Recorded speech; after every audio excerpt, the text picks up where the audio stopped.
Deep in the mountains of Sichuan province, a farmer was digging an irrigation ditch when his shovel struck something hard. What he pulled from the earth that day in 1927 would eventually rewrite everything we thought we knew about ancient China. But the true magnitude of this discovery wouldn't be revealed for another 60 years, when construction workers accidentally uncovered something so extraordinary that archaeologists are still struggling to explain it today.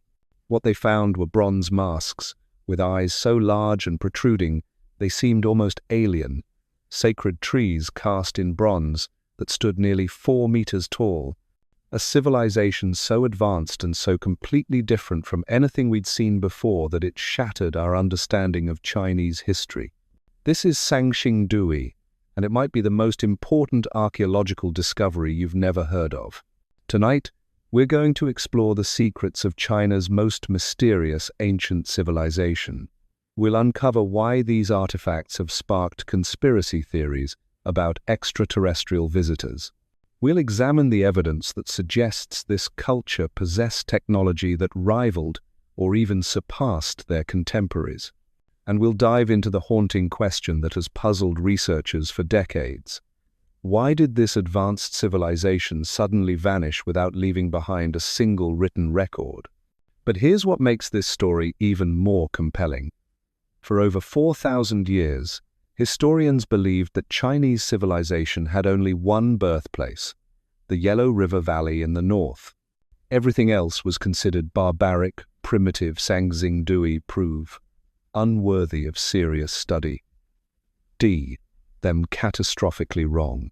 What we discovered in those, it was evidence of a parallel civilization that had been sacrifice pits, wasn't just another ancient culture thriving in complete isolation, developing technologies and artistic achievements that would make the pharaohs of Egypt envious. And the strangest part, they seem to have deliberately destroyed everything before disappearing forever. Let me paint you a picture of what archaeologists found in 1986. Picture this. You're standing at the edge of a rectangular pit, roughly the size of a small room. As you peer down, you see layers upon layers of broken bronze, deliberately smashed and buried. There are elephant tusks, dozens of them stacked like cordwood. Jade artifacts so finely crafted they seem to glow in the excavation lights. And then you see them, the masks. These aren't the delicate funeral masks you might expect from ancient China. These are massive bronze faces, some measuring over 4 feet wide, with features so exaggerated they seem to belong to another species entirely. The eyes bulge outward in perfect triangular shapes. The ears stretch impossibly wide. The eyebrows curve like ceremonial knives. Every single mask is unique, yet they all share these haunting, non-human characteristics. But the masks were just the beginning. In those same pits, archaeologists discovered what can only be described as bronze trees, not simple representations, but intricate, multi-branch sculptures that required casting techniques we're still trying to understand today. The largest of these sacred trees originally stood nearly 13 feet tall, with 9 branches, supporting 9 bronze birds, flowers, and fruit. The level of detail is breathtaking. Each leaf, each feather, each piece of fruit was cast separately and then welded together using methods that shouldn't have existed. There's the bronze standing figure, alive 3,000 years ago, and then 400 pounds. He stands over 8 feet tall, his sized statue of a man that weighs nearly hands positioned as if holding something sacred, his face bearing the same otherworldly features as the masks. This statue alone represents one of the most sophisticated bronze casting achievements of the ancient world. Here's where the story gets even stranger. These artifacts weren't found in a tomb or a treasure cache. They were found in what archaeologists call sacrifice pits, deliberate burials, where everything had been systematically broken, burned, and buried. Someone had taken these priceless artifacts, these masterpieces of bronze work, and intentionally destroyed them before burying them forever. Why would a civilization create such extraordinary works of art only to smash them to pieces? Why would they bury elephant tusks ivory that would have been worth fortunes in trade? Why would they destroy bronze trees that had taken master craftsmen months or years to create? The answer might lie in what we know about the ancient kingdom of Shu, the mysterious civilization that once ruled this. Shu was founded by a region. According to ancient Chinese chronicles, legendary king named Kangkong, whose name literally means silkworm bush. But here's the detail that makes your skin crawl. Kangkong was described as having protruding eyes. Look at those bronze masks again. Those impossible bulging eyes that seem so alien, so inhuman. What if they weren't depicting gods or spirits at all? What if they were portraits of their kings? The kingdom of Shu existed in almost complete isolation from the rest of China for over 1,000 years. While the Shang dynasty was developing writing systems and building their capital cities along the Yellow River, the people of Shu were developing their own unique culture in the fertile Sichuan basin. They had their own kings, their own gods, their own way of understanding the world. And based on what we found at Sanxingdui, they might have been more advanced than anyone imagined. Consider that we're centuries ahead of their time. They Sanxingdui demonstrate techniques the bronze casting technology alone. The artifacts fromois that were stronger and more durable than anything they had mastered. The art of adding lead to copper and tin, creating all contemporaries were producing. They could cast and weld them together seam objects in multiple sections, castings that saved materiallessly. They could create hollow while maintaining structural integrity. But it's not just the technical achievement that's remarkable, it's the artistic vision. These aren't crude religious idols or simple ceremonial objects. These are sophisticated works of art that demonstrate a complex understanding of form, proportion, and symbolic meaning. The sacred trees, in particular, represent a level of artistic sophistication that rivals the greatest achievements of Renaissance sculpture. And yet, for all their technological prowess and artistic brilliance, the people of Sanxingdui remain utterly mysterious to us. They left no written records, no stone inscriptions explaining their beliefs or recording their history, no administrative documents detailing their government or economy. The only story they left behind is told through bronze and jade and ivory, and it's a story we're still learning to read. What we do know is that sometime around 1100 BCE, everything changed. The great city of Sanxingdui was abandoned. The workshops fell silent. The sacred trees were broken and buried. The masks were smashed and hidden in the earth. An entire civilization simply vanished, leaving behind only questions. Some researchers believe they were conquered by invading armies. Others think natural disasters, earthquakes, or floods forced them to abandon their homeland. But there's another theory that's even more intriguing. What if they chose to leave? What if the burial of all these artifacts wasn't destruction but preservation? What if the people of Sanxingdui knew something was coming and decided to hide their most sacred objects until they could return?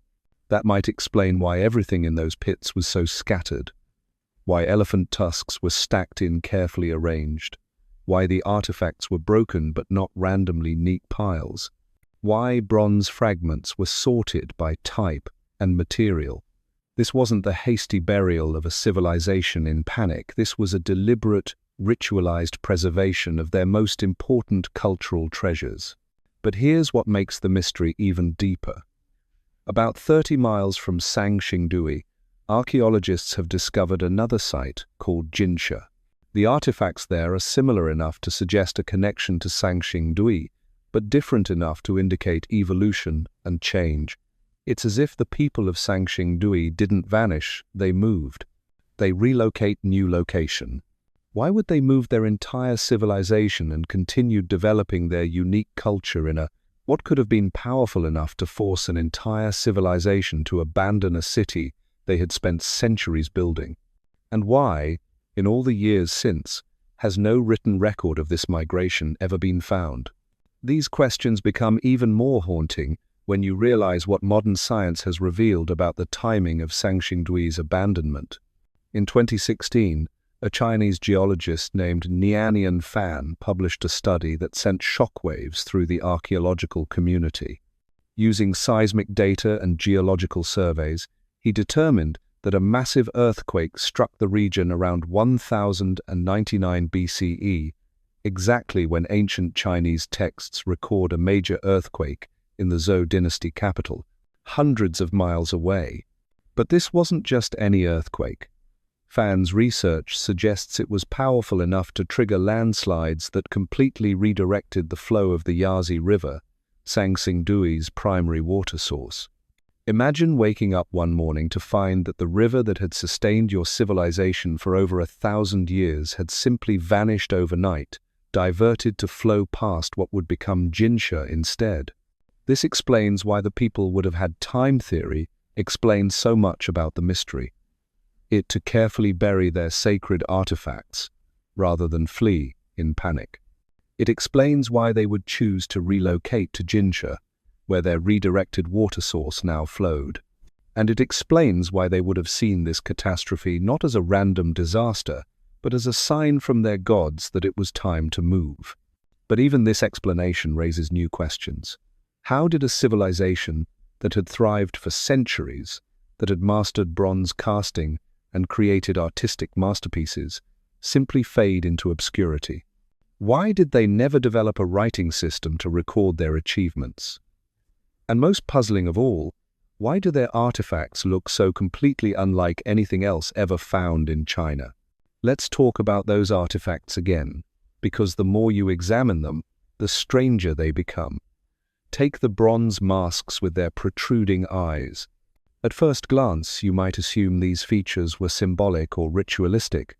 But when you study them more closely, when you measure the proportions and analyze the casting techniques, you realize something unsettling. These masks were made to be worn.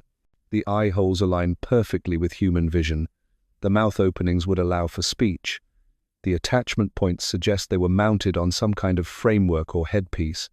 These weren't decorative objects meant to hang on a wall. They were functional masks, designed to transform the wearer into something else entirely. Now imagine the ceremony where these masks were used. Picture a sacred grove where the bronze trees stood in their full glory, their branches catching torchlight, their bronze birds seeming to flutter in the dancing flames. Picture priests or shamans wearing these massive masks, their voices echoing from within the bronze, their movements casting impossible shadows on the ground. What kind of rituals would require such elaborate preparations? What gods or ancestors were they trying to communicate with? And why did they believe that, wearing that communication? The answer might lie in the discovery that the face of something so clearly non-human would help them achieve archaeologists made in 2021 something so significant that it's still being analyzed today. In the most recent excavations, researchers found traces of silk fabric dating back 3,000 years. This might not sound revolutionary until you realize what it means. Sanxingdui wasn't an isolated civilization. They were connected to trade networks that stretched across Asia. Silk production requires specific knowledge, specialized tools, and access to mulberry trees. It's not something you develop in isolation. The presence of silk at Sanxingdui suggests that this civilization was in contact with other cultures, possibly even cultures we haven't discovered yet. They were importing and exporting goods, sharing technology, exchanging ideas with peoples who might have been just as advanced and just as mysterious as they were. This changes everything about how we understand ancient China. For decades, historians taught that civilizations spread outward from the Yellow River Valley like ripples in a pond, gradually bringing culture and technology to the barbaric edges of the continent. But Sanxingdui proves that model is completely wrong. Instead of one center of civilization spreading outward, ancient China was a network of interconnected cultures, each developing their own unique technologies and artistic traditions. And here's where the story takes an even more intriguing turn. In 2022, archaeologists analyzing gold fragments from the newest excavation pits made a discovery that has them completely baffled. Using advanced spectrographic analysis, They determined that the gold used in Sanxingdui artifacts has a unique chemical signature, one that doesn't match any known gold sources in China. Where did this gold come from? The isotope ratios suggest it originated thousands of miles away, possibly from mines in Central Asia or even further west. This means the people of Sanxingdui had access to trade routes that connected them to civilizations we're only beginning to understand. They weren't just advanced, they were globally connected in ways that shouldn't have been possible 3,000 years ago. But perhaps the most disturbing discovery came when researchers began using ground-penetrating radar to map the area around the known excavation sites.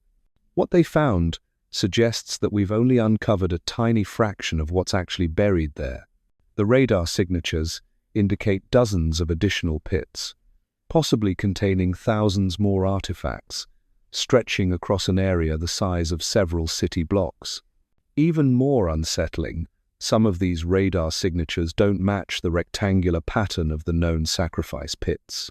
They're circular, deeper, and filled with materials that create completely different electromagnetic responses. Whatever is buried in those circular pits, it's not bronze or jade or ivory. It's something else entirely. The Chinese government has been remarkably secretive about these new discoveries. Unlike the 1986 excavation, which was widely publicized and celebrated, the recent work at Sanxingdui has been conducted under tight security. Foreign archaeologists have been largely excluded from the dig sites. Press access has been strictly limited. And most tellingly, the detailed scientific papers describing the new findings have been delayed again and again. Why the secrecy? What could they have found that would require such careful control of information? Some researchers whisper that the new artifacts are even more bizarre than the original discoveries.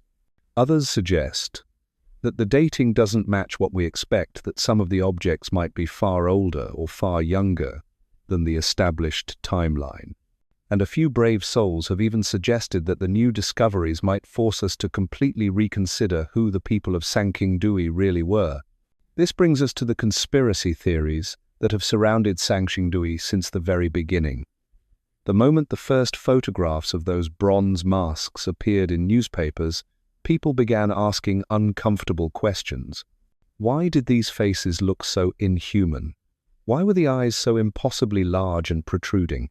Why did every single artifact seem designed by someone who had never seen actual human beings? The alien theories started almost immediately, and they've only grown stronger with each new discovery. Proponents point to the mask's non-Asian features, the advanced metallurgy that seems ahead of its time, and the complete absence of any evolutionary development in the artistic style. The artifacts appear fully formed, with no primitive predecessors and no gradual refinement over time. They also point to something that mainstream archaeologists prefer not to discuss. Sanxingdui sits almost exactly on the 30th parallel north, the same latitude as the Egyptian pyramids, the Hanging Gardens of Babylon, and numerous other ancient sites that demonstrate inexplicable technological sophistication. Now, before you dismiss these theories entirely, consider this. We still can't replicate some of the bronze casting techniques used at Sanxingdui. Modern metallurgists have analyzed the composition and structure of these artifacts, and while they can identify the materials used, they can't fully understand the processes that created them. The welding techniques, in particular, seem to require methods that weren't supposed to exist until the Industrial Revolution. But here's what makes the mystery even deeper. In 2023, researchers made a discovery that has shaken the archaeological community to its core, though it's been largely kept out of the public eye. Using new DNA extraction techniques, they managed to recover genetic material from organic residues found on several of the bronze artifacts. The results don't match any known human populations, ancient or modern. The DNA shows markers that don't fit into our current understanding of human migration patterns or genetic diversity. It's not that the genetic material is non-human, it's clearly from Homo sapiens, but it represents a population group that seems to have been genetically isolated for thousands of years longer than should have been possible. This discovery has created a crisis in the field of Chinese archaeology. If the people of Sanxingdui were genetically distinct from other ancient Chinese populations, it raises fundamental questions about human migration, cultural development, and the very nature of civilization itself. Were the people of Sanxingdui off from the rest of the world for the remnants of an earlier human migration that had been cut millennia?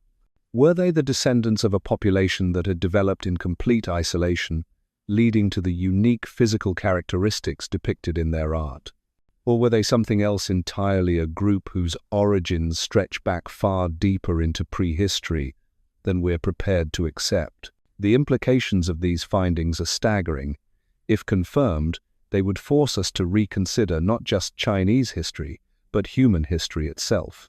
They would suggest that ancient China was far more genetically and culturally diverse than we ever imagined, and that entire populations with unique characteristics and capabilities existed alongside the civilizations we thought we understood.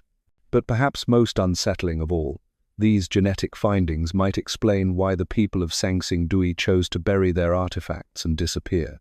What if they knew they were the diverted their river wasn't just a natural disaster, but the last of their kind? What if the earthquake final sign that their time was ending? What if the sacrifice pits weren't just ritual burials, but time capsules carefully preserved messages from a people who knew they were about to vanish forever? What if those time capsules were designed to be opened at exactly the right moment in history, when humanity finally developed the technology to understand their true message? This brings us to the most recent discoveries, the ones that have researchers working around the clock in laboratories across China, trying to make sense of findings that seem to defy everything we know about the ancient world. In 2024, using quantum scanning technology originally developed for detecting underground mineral deposits, archaeologists mapped something beneath Sanxingdui that has left them speechless. The scans reveal a massive underground complex stretching for miles beneath the surface, not random burial sites, but what appears to be a planned, geometric network of chambers and tunnels. The structure is so precise, so mathematically perfect, that it couldn't have been created by accident. Someone designed this underground labyrinth with the same precision they used to cast those impossible bronze trees. But here's what's truly mind-bending. The quantum scans show that this underground network is still intact after 3,000 years. Whatever construction technique the ancient Shu people used, it was sophisticated enough to create structures that have survived earthquakes, floods, and millennia of geological change without collapsing. And the materials used in these underground chambers? They're not stone or brick or any building material we recognize from the Bronze Age. The quantum signatures suggest something that shouldn't exist, a composite material that combines organic and metallic elements in ways that our modern engineering is just beginning to explore.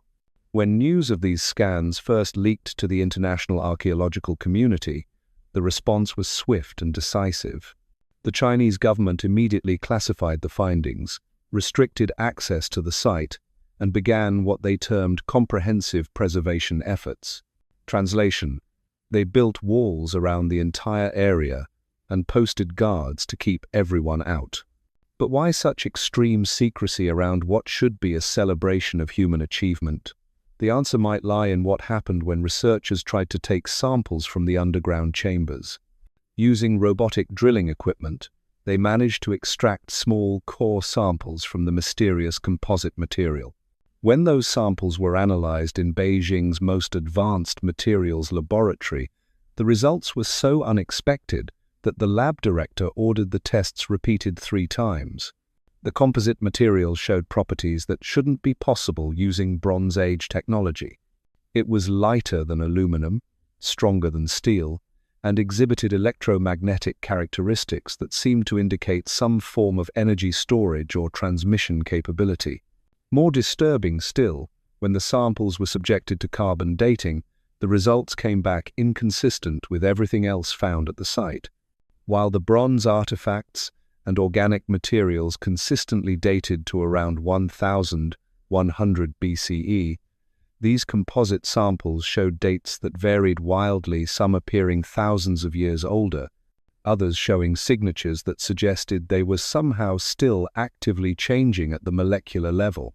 One researcher, speaking anonymously to preserve his career, described the findings as temporally unstable.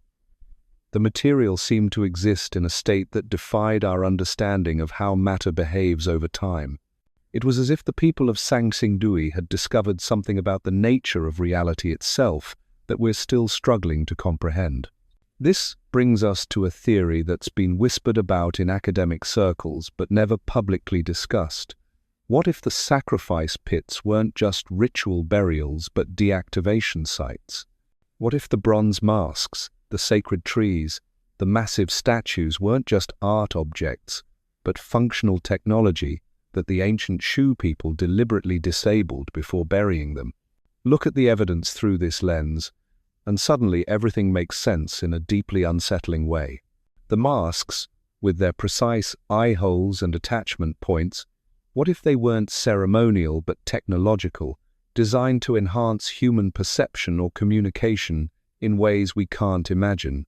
The bronze trees, with their intricate branching patterns and multiple connection points, what if they weren't religious symbols but some form of energy distribution system? And that underground network, revealed by the quantum scans, what if it wasn't just a burial complex, but a power grid designed to channel energy through the composite material chambers to devices scattered across the ancient city? This would explain why everything was so carefully dismantled before being buried. This would explain why the artifacts show such advanced metallurgy and precision casting. And most chilling of all, this would explain why the people of Sanxingdui chose to destroy their own technology rather than let it fall into the wrong hands. But whose hands were they afraid of? What force was powerful enough to make an advanced civilization choose to abandon everything they had built and retreat into anonymity?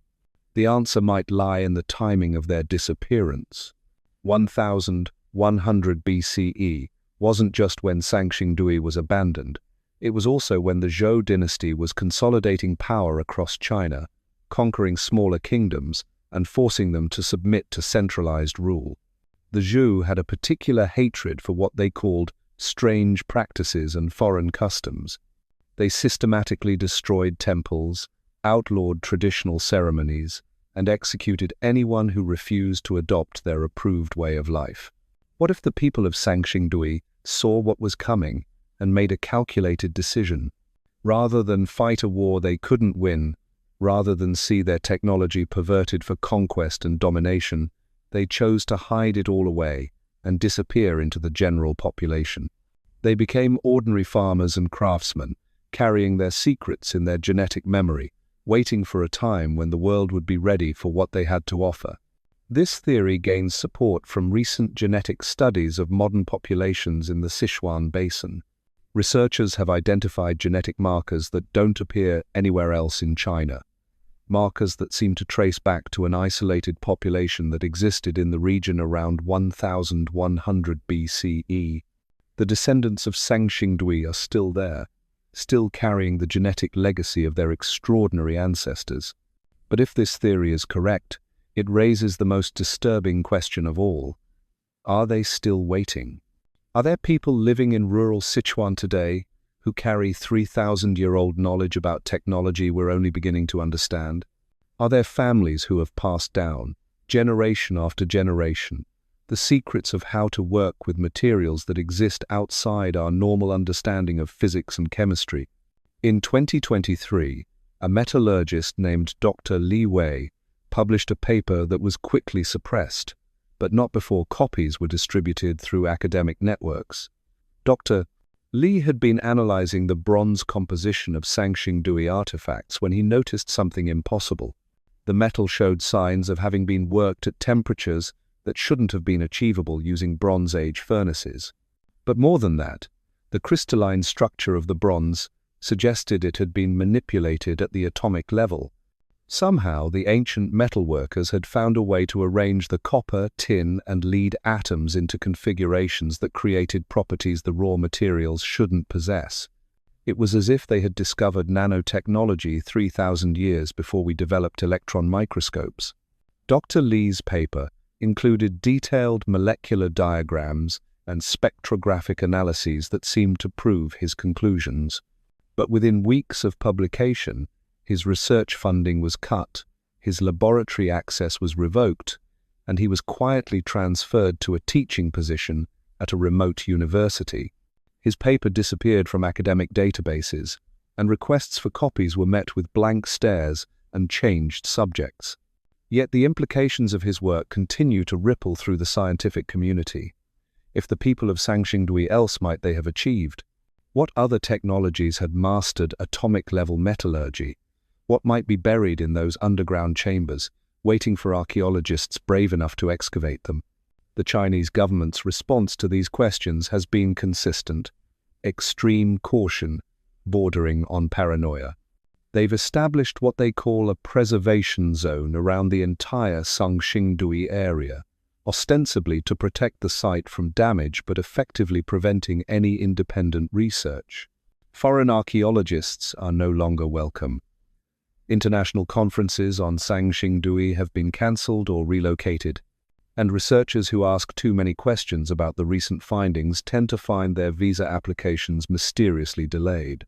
But the secrecy itself has become part of the story. Online forums dedicated to ancient mysteries buzz with speculation about what's really being hidden at Sanxingdui. Satellite images show construction activity that doesn't match any announced archaeological project.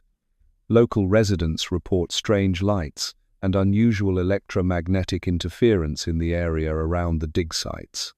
And several researchers have reported that their electronic equipment malfunctions whenever they get too close to the restricted zones. This technological interference might be the most telling clue of all. If the ancient Shu people had developed some form of energy technology, and if that technology was still somehow active after 3,000 years, it would explain why modern equipment fails in its presence. It would explain why the composite materials show temporal instability. And it would explain why the Chinese government is so determined to control access to the site. What they might have found beneath Sanxingdui isn't just archaeological treasure, it's technology that could revolutionize our understanding of physics, chemistry, and the very nature of matter itself. Technology that could render current energy production obsolete, that could change how we manipulate materials at the molecular level, that could open doors to capabilities we've only imagined in science fiction. But with such revolutionary potential comes enormous risk. What if this technology was abandoned by the ancient Shu people, not because they were conquered, but because they discovered it was too dangerous to use? What if the sacrifice pits weren't preservation sites but disposal sites, places where they buried technology that had proven too powerful for any civilization to safely control? This would explain the careful destruction of everything they buried. This would explain why they chose to abandon their advanced civilization and disappear into anonymity. And most chilling of all, this would explain why modern researchers who get too close to understanding their secrets seem to encounter such systematic opposition. The truth about Sanxingdui may be more profound and more dangerous than anyone is prepared to admit. We may be looking at evidence of a human civilization that achieved technological capabilities we're still centuries away from understanding. A civilization that made the conscious choice to step backward, to abandon their achievements, to become deliberately primitive rather than risk the consequences of their own power. And if that's true, then every artifact we've uncovered, every chamber we've scanned, every genetic marker we've analyzed, isn't just a piece of ancient history. It's a warning. A 3,000-year-old message from a people who learned something about the nature of reality that made them choose ignorance over knowledge, simplicity over sophistication, survival over supremacy. The question that haunts every researcher who has studied Sanxingdui isn't what this civilization achieved, it's why they chose to walk away from it all. And the answer to that question might be more terrifying than the mystery itself. As we reach the end of this journey, through the shadows of Sanxingdui, we're left with more questions than answers. We've seen how a chance discovery by a farmer in 1927 revealed a civilization so advanced, so mysterious, that it continues to challenge everything we thought we knew about ancient China. We've explored the impossible bronze masks with their haunting, otherworldly features. We've marveled at the sacred trees that demonstrated casting techniques we still can't replicate. We've examined the evidence suggesting this wasn't just an isolated culture, but a globally connected civilization with access to technologies that shouldn't have existed 3,000 years ago. But perhaps the most unsettling revelation isn't what the people of Sanxingdui achieved, it's why they chose to abandon it all. The genetic evidence suggesting they were genetically distinct from other ancient populations. The underground network of chambers, built from materials that defy our understanding of Bronze Age capabilities. The systematic destruction and burial of artifacts that might have been functional technology rather than mere art. What if Sanxingdui isn't just an archaeological mystery, but a warning? What if we're looking at the remains of a civilization that discovered something so powerful, so potentially dangerous, that they chose to step backward rather than risk the consequences? What if those sacrifice pits were never about ritual at all, but about protecting future generations from knowledge that could destroy them? The Chinese government's extreme secrecy around recent discoveries only deepens the mystery. The researchers who've been silenced, the papers that have disappeared, the restricted access to findings that should revolutionize our understanding of human history, all of it suggests that what lies beneath Sanxingdui is far more significant than anyone is willing to publicly admit. Tonight, as you drift off to sleep, remember that somewhere in the mountains of Sichuan province, bronze masks with impossible eyes stare up from the earth, waiting. Sacred trees stand broken but not forgotten in underground chambers that pulse with energy we can't explain. And perhaps, in remote villages across the region, descendants of the ancient Shu people carry genetic memories of secrets we're not yet ready to understand. The mystery of Sanxingdui isn't just about the past, it's about what we might become, and whether we'll have the wisdom to choose our path more carefully than they did. Because some knowledge, once unleashed, can never be contained again. Sweet dreams, and remember, some mysteries are best left buried until we're truly ready for what they might reveal.